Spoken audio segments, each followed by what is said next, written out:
So this is going to be episode 2 for the ESPN NFL 2K5 series. This is my franchise options. Obviously, first-person football is off. It's a cool concept. I really like what NFL 2K5 did with first-person football, with the whole camera inside the helmet thing. It's really cool. But also, I would like, I don't know, maybe like a wider angle. Maybe not so much inside the helmet. Like excuse me, it's really cool. It's a cool concept, but I think the execution goes a little bit awry. And then, of course, you can see all my other options here. Preseason games on, obviously.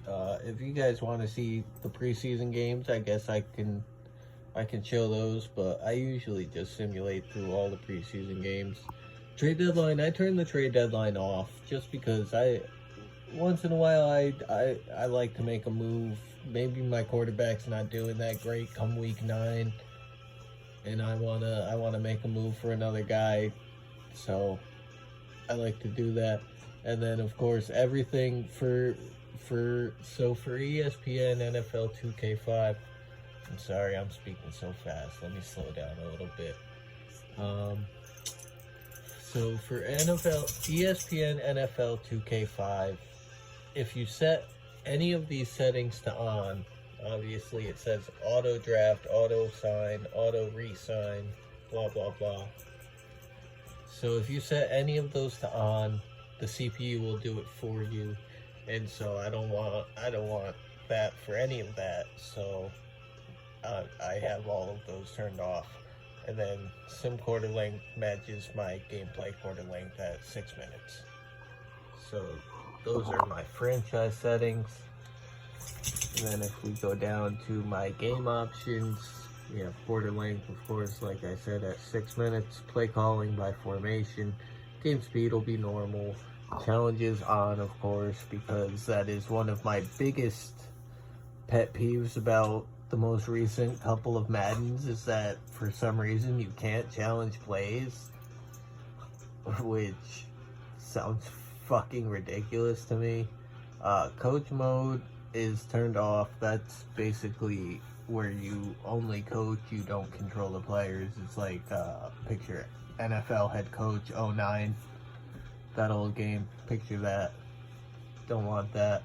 Performance EQ, which is where no matter the ratings for either team, it equalizes the performance quality, so we don't want that. And then you have multiple hot routes where your quarterback can call, obviously, multiple hot routes, which I keep on.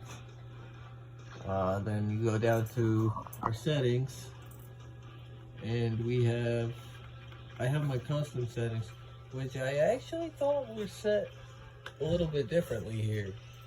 Let me change this.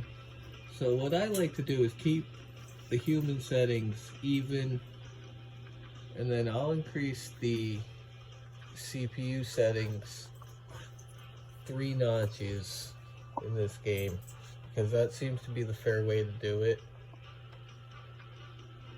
And then, of course, I'll keep fumble and interception even.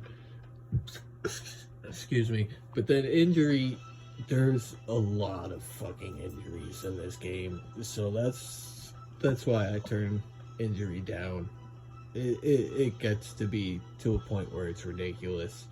Like, literally, guys having broken vertebrae every other week. It's insane.